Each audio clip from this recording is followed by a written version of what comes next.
कहानी की शुरुआत भविष्य में साल 2077 में होती है, जहां चांद पूरी तरह तबाह हो चुका था। यह तबाही एक एलियन जाति की वजह से हुई थी, जिन्हें स्कैवेंजर्स कहा जाता है। असल में साल 2017 में उनका अपना ग्रह मरने की कगार पर था, इसलिए जिंदा रहने के लिए उन्हें मजबूरन अपना ग्रह छोड़ना पड़ा। नए घर की तलाश में वे पृथ्वी पर आ पहुंचे और फिर शुरू हुआ इंसानों के इतिहास का सबसे भयानक दौर। चांद के नष्ट होते ही पृथ्वी का संतुलन पूरी तरह बिगड़ गया। भयानक भूकंप कुछ ही घंटों में पूरे शहर तबाह कर दिए और विशाल सुनामियां बचे खुचे इलाकों को भी मिटा दिया। देखते ही देखते पृथ्वी एक महाप्रलय का सामना करने लगी। इसके बाद स्कैवेंजर्स बचे हुए इंसानों पर सीधे हमले करना शुरू कर दिया, लेकिन इंसान भी चुप नहीं बैठे। मानव जाति ने हर मुमकिन तरीके से पलटवार किया, यहाँ तक कि स्कैवेंजर्स को रोकने के लिए न्यूक्लियर हथियारों का भी इस्तेमाल किया। आखिरकार इंसान यह जंग जीत तो जाते हैं, लेकिन इसकी कीमत बहुत भारी थी। न्यूक्लियर बमों से फैली खतरनाक रेडिएशन पृथ्वी के ज्यादातर हिस्सों को रहने लायक नहीं छोड़ी। इंसान जंग तो जीत गए, लेकिन अपना ग्रह हार गए। इसी वजह से बचे हुए लोगों को पृथ्वी छोड़नी पद्धति। वे एक विशाल अंतरिक्ष यान बनाते हैं, जिसका नाम था टेड। यही टेड अब इंसानों का कमांड सेंटर और अस्थायी घर बन चुका है। अस्थायी इसीलिए क्योंकि इंसान वहाँ हमेशा रहने का इरादा नहीं रखते। उनका असली लक्ष्य था शनि ग्रह का सबसे बड़ा चंद्रमा टाइटन, जिसे इंसानी जीवन के लिए सबसे उपयुक्त माना जाता है। हालांकि अभी सभी लोग टाइटन नहीं पहुंचे होते। दो ऐसे लोग होते हैं जिन्हें एक बेहद जरूरी मिशन के लिए थोड़े समय तक पृथ्वी पर ही रुकना पड़ता है। उनके नाम है जैक और विका। जैक और विका एक दूसरे से प्यार करते हैं और उनका काम है पृथ्वी पर मौजूद विशाल जल उत्पादन केंद्रों की सुरक्षा करना, जिन्हें हाइड्रो रिग्स कहा जाता है। ये रिग्स समुद्र के पानी को निकालकर उसे फ्यूजन एनर्जी में बदलते हैं, जो नई कॉलोनी के लिए जरूरी है। यानी इंसानियत का भविष्य पूरी तरह इन्हीं पर टिका हुआ है। अब जैक और विका के मिशन में सिर्फ 2 हफ्ते बचे थे। इसके बाद वे भी बाकी इंसानों के साथ टाइटन चले जाएंगे। तब तक वे बिना रुके अपना काम करते रहते हैं। हर दिन जैक एक टेक्नीशियन की तरह काम करता है। उसका काम है टूटे हुए कॉम्बैट ड्रोन ठीक करना। ये गोल आकार के ड्रोन अक्सर खराब हो जाते हैं, क्योंकि स्कैवेंजर्स अब भी आसपास भटकते रहते हैं। रात में वे ड्रोन पर हमला करते हैं और दिन में जैक को मारने की कोशिश करते हैं, लेकिन जैक पूरी तरह तैयार रहता है। उनका बेस जमीन से काफी ऊंचाई पर बना था, जहाँ भारी हथियार मौजूद था। इसी वजह से जैक और विका स्कैवेंजर्स के हमलों से सुरक्षित रहते हैं। उधर विका का काम कंट्रोल रूम से जैक की हर मूवमेंट पर नजर रखना और उसकी कम्युनिकेशन मॉनिटर करना था। मिशन पर पूरा फोकस बनाए रखने के लिए जैक और विका की जिंदगी से उनके जरूरी न होने वाले पुराने यादें मिटा दी गई थी। लेकिन फिर भी एक चीज है जो जैक को अक्सर परेशान करती है। जब वह सोता है तो उसे एक सपना आता है, जिसमें वह और एक महिला होती है और पृथ्वी पूरी तरह सामान्य दिखाई देती है, जैसी पहले कभी हुआ करती थी। जैक खुद भी नहीं समझ पाता कि इस सपने का मतलब क्या है। एक दिन ड्यूटी के दौरान विका को रिपोर्ट मिलती है कि उनके 2 कॉम्बैट ड्रोन गायब हो गए हैं। वह तुरंत टेड में मौजूद कमांडर सैली से संपर्क करती है और फिर जैक को उन ड्रोन की आखिरी लोकेशन के कोऑर्डिनेट्स भेज देती है। जैक अपने कॉम्बैट हेलीकॉप्टर से वहां पहुंचता है और देखता है कि ड्रोन को स्कैवेंजर्स ने पूरी तरह तबाह कर दिया है। वह तुरंत उसे रिपेयर करने लगता है। इसी दौरान उसे एहसास होता है कि वह एक विशाल स्टेडियम के अंदर खड़ा है। उसे याद आता है कि कभी यहाँ कोई बहुत बड़ा खेल हुआ करता था। अजीब तरह से उस माहौल को महसूस करके जैक के अंदर एक अजीब सी नॉस्टैल्जिया की भावना जाग उठती है। ड्रोन ठीक करने के बाद विका देखती है कि कोई चीज जैक की ओर बढ़ रही है। वह उसे चेतावनी देती है और अपना हथियार तान लेती है, लेकिन सामने से सिर्फ एक आवारा कुत्ता निकलता है। जैसे ही जैक को एहसास होता है कि ड्रोन अब एक्टिव होने वाला है, वह कुत्ते को जबरदस्ती वहां से भगा देता है, क्योंकि ड्रोन जैक के अलावा पास मौजूद किसी को भी मार सकता था। इसके बाद जैक एक पहाड़ी पर चढ़कर थोड़ी देर आराम करता है। स्कैवेंजर्स के बारे में विका से बात करते हुए वह एक छोटे से पौधे को पानी देता है, जिसे उसने पहले खोजा था। वह इस पौधे को बाद में विका को तोहफे में देना चाहता था। जैक इस बात से परेशान होता है कि स्कैवेंजर्स अब पहले से ज्यादा ड्रोन के फ्यूल सेल चुरा रहे हैं, लेकिन विका उसे दिलासा देती है कि जैसे ही उनका मिशन पूरा होगा, उन जीवों के पास सिर्फ धूल और रेडिएशन के अलावा कुछ नहीं बचेगा। फिर भी जैक के मन में एक सवाल बार बार उठता है, अगर इंसान जंग जीत चुके हैं तो फिर पृथ्वी छोड़ने के लिए उन्हीं को मजबूर क्यों होना पड़ा। दूसरे गायब ड्रोन की तलाश में जैक अपने हेलीकॉप्टर में मौजूद पोर्टेबल मोटर बाइक निकालता है और उजड़ी हुई पोस्ट एपोकैलिप्टिक धरती पर आगे बढ़ता है, जहां हर कदम के साथ सच्चाई उसके और करीब आने वाली होती है। जब जैक उस गुफा तक पहुंचता है जहां उसे उम्मीद थी कि यहाँ वो खोया हुआ ड्रोन हो सकता है, तो रस्सी के सहारे नीचे उतरते हुए वह और भी गहराई में चला जाता है और एक बहुत बड़े भूमिगत कक्ष में पहुंचता है। वहां उसे एक ढका हुआ ढेर दिखाई देता है, जो दूर से देखने पर लापता ड्रोन जैसा लगता है। जैसे ही जैक उस पर पड़ा तिरपाल हटाता है, उसकी उम्मीदें टूट जाती हैं, क्योंकि वह ड्रोन नहीं बल्कि एक जाल निकलता है। उसके नीचे ड्रोन का सिग्नल डिवाइस रखा होता है और तभी जैक समझ जाता है कि यह सब स्कैवेंजरों की सोची समझी चाल थी। अगले ही पल चारों तरफ से स्कैवेंजर निकल आते हैं और जैक जान बचाकर भागने पर मजबूर हो जाता है। किसी तरह वह ऊपर की ओर चढ़ने लगता है और जैसे ही उसे राहत की सांस मिलती है, अचानक उसकी रस्सी टूट जाती है और वह उसी विशाल कक्ष में फंस जाता है। कुछ ही देर बाद वीका द्वारा भेजा गया एक और ड्रोन वहां पहुंचता है। वह ड्रोन स्कैवेंजरों को खत्म कर देता है और जैक को स्कैन करके यह पक्का करता है कि वहां कोई खतरा नहीं है। इसके बाद वह ड्रोन जैक को वहीं अकेला छोड़कर वापस सतह की ओर उड़ जाता है। जैक आसपास खोज करता है और उसे एक दूसरी रस्सी मिल जाती है, जिसकी मदद से वह बाहर निकलने की तैयारी करता है। बाहर जाने से पहले उसकी नजर एक पुरानी किताब पर पड़ती है, जिसे वह अपने साथ ले जाने का फैसला करता है ताकि बेस पर जाकर उसे पढ़ सके। जब जैक आखिरकार सतह पर पहुंचता है तो उसे एहसास होता है कि उसकी मोटर बाइक गायब है, जिसे शायद स्कैवेंजर चुरा ले गए हैं। बेस पर लौटकर जैक वह छोटा सा पौधा वीका को देता है, जिसे वह उसके लिए तोहफे के तौर पर लाया था। लेकिन जैसे ही वह बताने की कोशिश करता है कि उसे यह पौधा कहाँ मिला, वीका तुरंत बालकनी की ओर जाती है और उस ऊंचे टॉवर से पौधे को नीचे फेंक देती है। वह समझाती है कि उन्हें बनाए गए नियमों को तोड़ने की इजाजत नहीं है और उसे डर है कि यह पौधा दूषित हो सकता है, खासकर जब उनका मिशन अब लगभग खत्म होने वाला है। वीका किसी भी कीमत पर उनकी सुरक्षा और मिशन की सफलता को खतरे में नहीं डालना चाहती।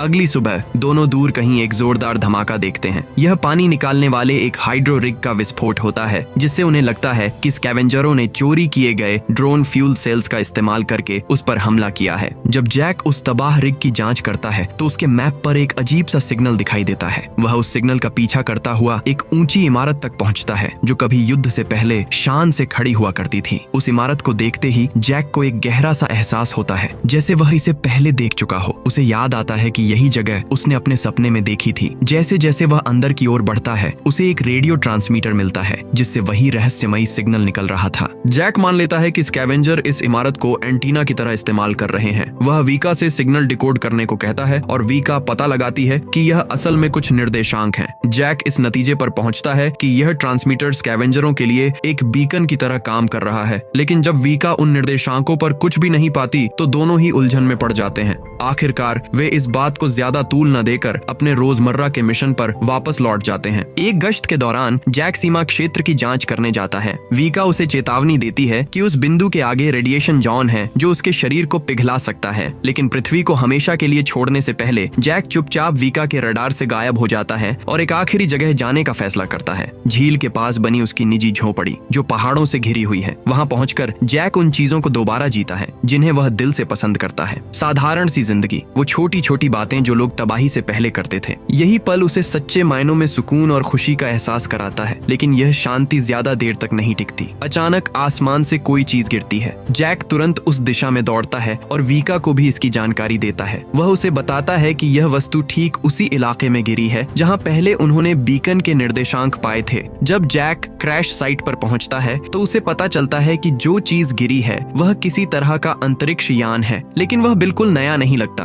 बल्कि युद्ध से पहले के समय का लग रहा था। जमीन पर उतरते ही वह उस जहाज से गिरे कैप्सूल पॉड्स की जांच करता है और देखता है कि उनके अंदर अलग अलग देशों के इंसान सोए हुए हैं। तभी एक कैप्सूल उसकी नजर में आ जाता है जिसमें रूस की एक महिला जूलिया मौजूद होती है। उसी पल एक कॉम्बैट ड्रोन वहां आ पहुंचता है और बचे हुए लोगों पर गोलीबारी शुरू कर देता है। जैक तुरंत ड्रोन को रुकने का आदेश देता है और जूलिया के कैप्सूल के सामने खड़ा होकर उसका दृश्य ढक लेता है, जिससे ड्रोन उसे निशाना न बना सके। कुछ देर बाद ड्रोन पीछे हट जाता है और जैक जूलिया के कैप्सूल को सुरक्षित तरीके से बेस पर ले आता है। जैसे ही कैप्सूल खुलता है, जूलिया अचानक होश में आ जाती है और हैरानी की बात यह होती है कि वह जैक को पहचान लेती है। हालत थोड़ी संभलने के बाद जूलिया समझ जाती है कि वह बहुत लंबे समय से सोई हुई थी और जब वह पूछती है कि कितना वक्त बीत चुका है तो जैक उसे बताता है कि पूरे 60 साल हो चुके हैं। जूलिया अपने जहाज पर वापस जाकर यह जानना चाहती है कि असल में हुआ क्या था, लेकिन जैक और वीका उसे रोकते हैं और चेतावनी देते हैं कि नीचे अभी भी स्कैवेंजर घूम रहे हैं। रात के खाने के दौरान तीनों जूलिया के स्पेसक्राफ्ट के बारे में बात करते हैं। जैक और वीका का मानना था कि पहले जिस इमारत से सिग्नल भेजा गया था उसी के कारण जूलिया का जहाज वापस लौटा। वे जूलिया से उसके मिशन के बारे में पूछते हैं, लेकिन वह बताती है कि यह गोपनीय है और सच्चाई समझने के लिए उसे पहले जहाज की फ्लाइट रिकॉर्डिंग देखनी होगी। जब जूलिया को जैक और वीका के मिशन के बारे में पता चलता है तो वह उन्हें हाथों में हाथ डाले देखकर हंस पड़ती है और महसूस करती है कि दोनों के बीच कुछ अजीब सा चल रहा है।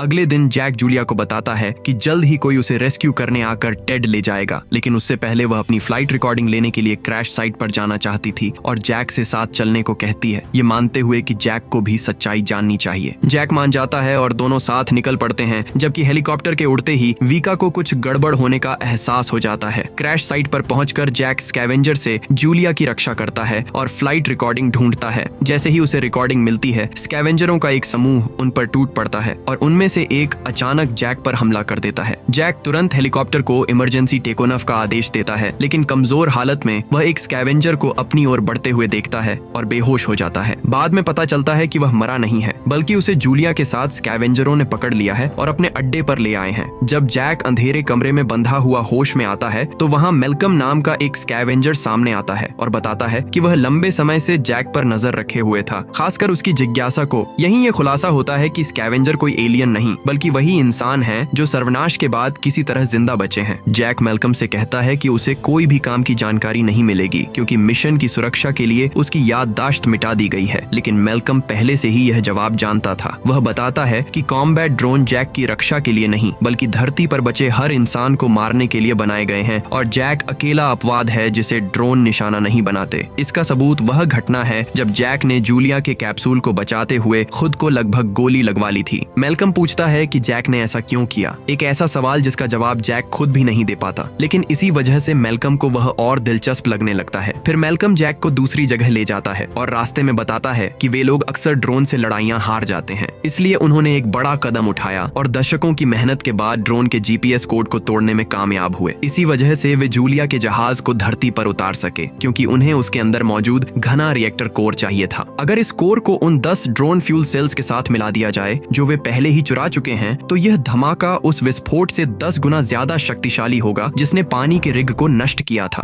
अब मेल्कम और उसके लोगों के पास एक न्यूक्लियर बम था और उसे ले जाने में एक ड्रोन सक्षम भी था, लेकिन समस्या यह थी कि ड्रोन उन्हें पहचानता ही नहीं। इसी कारण मेल्कम जैक से मदद मांगता है ताकि वह ड्रोन को रीप्रोग्राम कर टेड तक न्यूक्लियर बम पहुंचाने के लिए सेट कर सके और यह युद्ध हमेशा के लिए खत्म किया जा सके। हालांकि जैक चेतावनी देता है कि टेड के अंदर अभी भी लोग मौजूद हैं। मेल्कम समझ जाता है कि इस बात पर लंबी बहस छिड़ जाएगी, इसलिए उसके आदमी जैक पर दबाव बनाने के लिए जूलिया को गोली मारने की धमकी देते हैं, लेकिन हालात बिगड़ने से पहले ही एक अलार्म बज उठता है जो एक और कॉम्बैट ड्रोन के आने का संकेत देता है। ये ड्रोन वीका ने भेजा था जब उसे एहसास हुआ था कि जैक गायब है। उसने सैली से मदद मांगकर ड्रोन के जरिए जैक के बायोलॉजिकल डीएनए को ट्रैक करवाया था। जैसे ही ड्रोन स्कैवेंजर बेस तक पहुंचता है, वहां मौजूद लोग उसे नष्ट करने की कोशिश करते हैं। तभी ड्रोन की लेजर बीम एक आदमी को लगती है और उसका शरीर पल भर में राख में बदल जाता है। काफी मशक्कत के बाद वे ड्रोन की मूवमेंट सिस्टम को नुकसान पहुंचा देते हैं और आखिरकार उसे गिरा देते हैं। जैक सबको बताता है कि जब तक वे उसे ढूंढ नहीं लेते ड्रोन लगातार आते रहेंगे, इसलिए वह खुद को छोड़ देने की मांग करता है। आखिरकार मेल्कम उसे आजाद कर देता है और उसकी मोटर बाइक भी लौटा देता है। जाते जाते मेल्कम यह भी स्वीकार करता है कि वह रेडिएशन जोन में पहले जा चुका है और जैक से कहता है कि अगर उसे सच्चाई जाननी है तो वही मिलेगी। जैक को अब भी यकीन नहीं होता, इसलिए वह जूलिया के साथ बेस लौटने का फैसला करता है। हेलीकॉप्टर न होने की वजह से जैक एक ऊंची इमारत पर चढ़कर वीका को सिग्नल भेजता है कि वह जिंदा है। सिग्नल मिलते ही वीका हेलीकॉप्टर भेज देती है। हेलीकॉप्टर के आने तक इंतजार करते हुए जैक जूलिया से पूछता है कि क्रैश से पहले वह उस जहाज पर क्या कर रही थी। जूलिया बताती है कि उनका जहाज मूल रूप से टाइटन पर रिसर्च के लिए जा रहा था, लेकिन तभी पृथ्वी पर एक अज्ञात वस्तु का पता चला और कमांडर ने मिशन बदलकर उस ऑब्जेक्ट की जांच का आदेश दिया। वही ऑब्जेक्ट असल में टेड था। उस समय जूलिया और बाकी अंतरिक्ष यात्री अपने कैप्सूल में सो रहे थे। सिर्फ 2 पायलट जाग रहे थे, जैक और वीका। यह सुनकर जैक हैरान रह जाता है और पूछता है कि जूलिया असल में कौन है। तब जूलिया सच्चाई बताती है कि वह जैक की पत्नी है। वह याद दिलाती है कि सर्वनाश से पहले वे इसी इमारत में आए थे जहां जैक ने उसे अंगूठी देकर शादी के लिए प्रपोज किया था और उसने हाँ कहा था। जूलिया आज भी वह अंगूठी अपने पास रखे हुए है और यही देखकर जैक को अपने बीते हुए जीवन की यादें लौटने लगती हैं। तभी हेलीकॉप्टर पहुंच जाता है। कैमरा फीड पर सब कुछ देख रही वीका जैक और जूलिया की नजदीकी देखकर रोने लगती है, जबकि जैक उससे कह चुका होता है कि वह अभी सैली को कुछ रिपोर्ट न करे। लेकिन जब जैक बेस पहुंचता है तो पाता है कि वीका ने एंट्रेंस लॉक कर दिया है। जैक उसे समझाने की कोशिश करता है कि जूलिया उसकी पत्नी है, मगर वीका इस सच्चाई को स्वीकार नहीं कर पाती और सैली को रिपोर्ट कर देती है कि जैक अब सिर्फ एक औरत की वजह से अपना कर्तव्य सही से नहीं निभा रहा। यह सुनकर सैली यह तय करना चाहती है कि क्या वीका अब जैक के साथ काम करने के लिए उपयुक्त नहीं रही। वीका जवाब देती है हाँ। हालात की गंभीरता समझते हुए जैक कहता कहता है कि सैली शुरू से झूठ बोल रही थी और वह वीका को अपने साथ ले जाना चाहता है। उसी पल वह कॉम्बैट ड्रोन, जिसे जैक पूरी तरह ठीक नहीं कर पाया था, अपने आप सक्रिय हो जाता है। ड्रोन वीका के पास पहुंचता है और कुछ ही सेकंड में उसकी जान ले लेता है। इससे साफ हो जाता है कि सैली ने ड्रोन को जैक और वीका दोनों को खत्म करने का आदेश दिया था। ड्रोन जैसे ही जैक पर निशाना साधता है, जूलिया हेलीकॉप्टर के हथियार से उसे उड़ा देती है और ड्रोन नष्ट हो जाता है। इसके बाद जैक सैली से पूछता है कि वह असल में है कौन, लेकिन सैली कहती है कि जूलिया को टेड में लेकर आओ, वहीं सब कुछ बताया जाएगा। जैक साफ मना कर देता है और जूलिया के साथ स्कैवेंजर बेस की ओर भाग निकलता है। हालांकि 3 कॉम्बैट ड्रोन उनका पीछा करने लगते हैं, इसलिए जैक उन्हें एक ऊंची चट्टान की संकरी दरार की तरफ बहका कर ले जाता है और वहां उनसे भिड़ता है, जहां 2 ड्रोन नष्ट हो जाते हैं और अंत में सिर्फ एक ही ड्रोन बचता है। लेकिन वही आखिरी ड्रोन सीधे जैक के हेलीकॉप्टर से टकरा जाता है और हेलीकॉप्टर रेडिएशन जोन में जा गिरता है, जिसे देखकर जैक को लगता है कि अब उसका और जूलिया का बचना नामुमकिन है। मगर हैरानी की बात यह थी कि दोनों पूरी तरह सुरक्षित थे, जिससे यह साफ हो जाता है कि सैली ने एक बार फिर झूठ बोला था।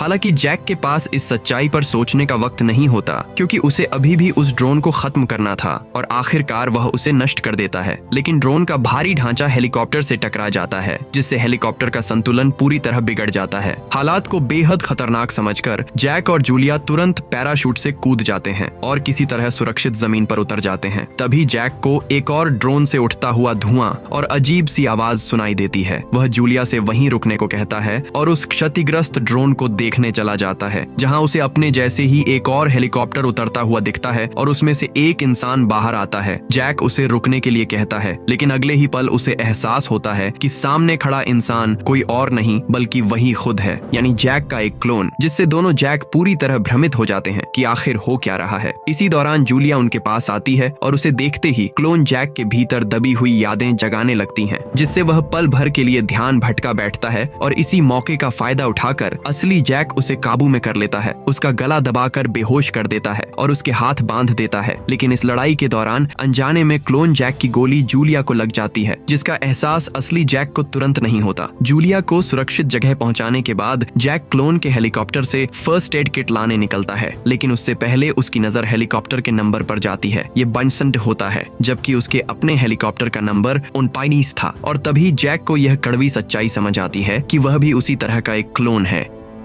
इसके बाद वह क्लोन जैक के बेस पर पहुंचता है, ये सोचते हुए कि शायद वहां वीका की भी कोई क्लोन मौजूद होगी, मगर वहां उसे कोई नहीं मिलता। जैसे ही वह फर्स्ट एड किट लेकर निकलने वाला होता है, अचानक वीका की क्लोन सामने आ जाती है, जिसे देखकर जैक दंग रह जाता है। वह एक बार फिर उसे सैली के झूठ और इस पूरे खेल से बाहर निकलने के लिए समझाने की कोशिश करता है, लेकिन वीका की क्लोन अब भी सैली के आदेशों की गुलाम बनी रहती है। इसलिए मजबूर होकर जैक उसे वहीं छोड़ देता है और जूलिया के पास लौटकर उसका इलाज करता है और आखिरकार जूलिया ठीक हो जाती है। इसके बाद जैक उसे उनके पुराने घर ले जाता है, वही घर जिसे झील के किनारे बनाने का वादा उसने कभी जूलिया से किया था। और यह जानकर जूलिया को यकीन हो जाता है कि जैक की यादें अब भी कहीं न कहीं जिंदा हैं। अब उनके सामने सिर्फ एक ही मकसद बचता है, टीटी को खत्म करना। और इसी इरादे से जैक और जूलिया स्कैवेंजर बेस लौटते हैं, जहां जैक एक ड्रोन में न्यूक्लियर बम फिट करता है और मैल्कम बताता है कि टीटी असल में एक एलियन स्पेसशिप है, जिसमें खुद की बुद्धिमत्ता है, एक आर्टिफिशियल इंटेलिजेंस जिसका काम एक ग्रह से दूसरे ग्रह की ऊर्जा चूस लेना है, जब तक वह पूरी तरह खत्म न हो जाए। और जब मैल्कम को पता चलता है कि जैक ने कभी एक किताब बचाई थी और जूलिया को भी बचाने की कोशिश की थी, तो उसे पूरा भरोसा हो जाता है कि जैक अब भी जानता है कि वह असल में कौन है। इसलिए वह जैक को उसकी असली पहचान तक पहुंचाने में मदद करने का फैसला करता है। सारी तैयारी पूरी होते ही जैक खुद ड्रोन उड़ाकर उसे लॉन्च करता है, लेकिन तभी अचानक 3 और कॉम्बैट ड्रोन वहां पहुंच जाते हैं, क्योंकि वीका की क्लोन ने सैली को जैक का बायोलॉजिकल ट्रेस दे दिया था। ड्रोन देखते ही अफरा तफरी मच जाती है और जैक और बाकी लोग उनसे लड़ते हैं, जब तक कि तीनों ड्रोन नष्ट नहीं हो जाते। मगर इस लड़ाई में मैल्कम गंभीर रूप से घायल हो जाता है और जैक से तुरंत ड्रोन भेजने को कहता है, जिस पर जैक बताता है कि ड्रोन पहले ही लड़ाई में क्षतिग्रस्त हो चुका है, लेकिन अब भी एक रास्ता बचा था, बम को खुद ले जाना। और जूलिया सैली की पहले की बात मानते हुए उसके साथ जाने की जिद करती है, जो दिखाता है कि वह जैक के साथ मरने तक को तैयार है और सैली का सामना आमने सामने करना चाहती है। इसके बाद जैक बम को जूलिया की कैप्सूल में रखता है और सैली से मिलने के लिए निकल पड़ता है। रास्ते में जब वे अंतरिक्ष में टीईटी की ओर बढ़ते हैं, तो जैक जूलिया की फ्लाइट मिशन की रिकॉर्डिंग सुनता है, जिसमें उसकी खुद की आवाज आवाज बताती है कि साल 2017 चल रहा है और वह जूलिया के जहाज ओडिसी का कमांडर था, जहां पृथ्वी के मिशन कंट्रोल की प्रमुख सैली थी और वीका पायलट की भूमिका में थी, जबकि बाकी क्रू सो रहा था। लेकिन जैसे जैसे उनका जहाज टीईटी के करीब पहुंचता है, जैक को एहसास होता है कि कुछ बहुत गलत है, क्योंकि उनका जहाज उम्मीद से कहीं ज्यादा तेजी से टीईटी की ओर खींचता चला जा रहा था।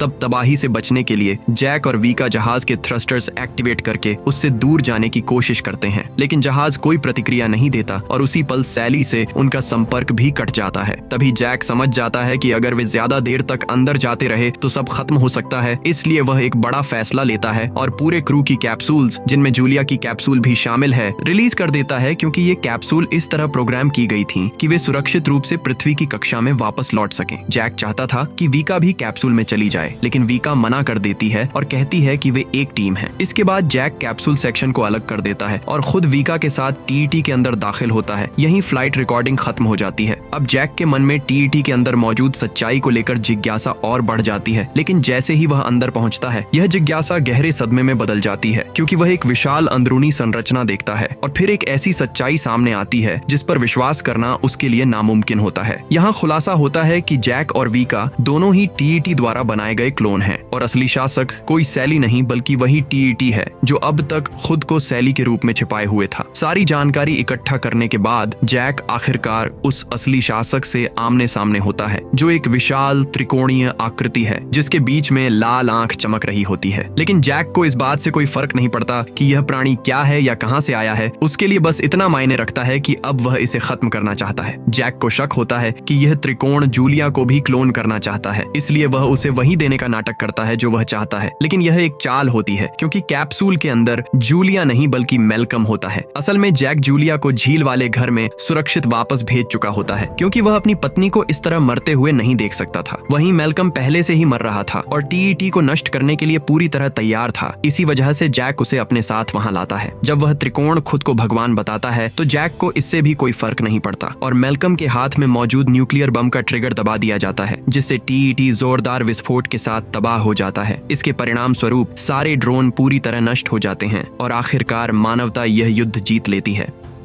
3 साल बाद जूलिया एक बेटी को जन्म देती है, लेकिन दुख की बात यह होती है कि जैक अब उनके साथ नहीं होता। कहानी के अंत में हम देखते हैं कि जब कुछ स्कैवेंजर जैक के झील वाले घर पर पहुंचते हैं और उनके साथ एक ऐसा आदमी होता है जिसने फ्यूचरिस्टिक सूट पहन रखा था और जिस पर 52 नंबर लिखा होता है, जिससे पता चलता है कि वह जैक का एक और क्लोन है जो जिंदा है और अपनी सारी यादें वापस पा चुका है। इसी के साथ जैक और जूलिया एक बार फिर से मिलते हैं और फिल्म यहीं खत्म हो जाती है।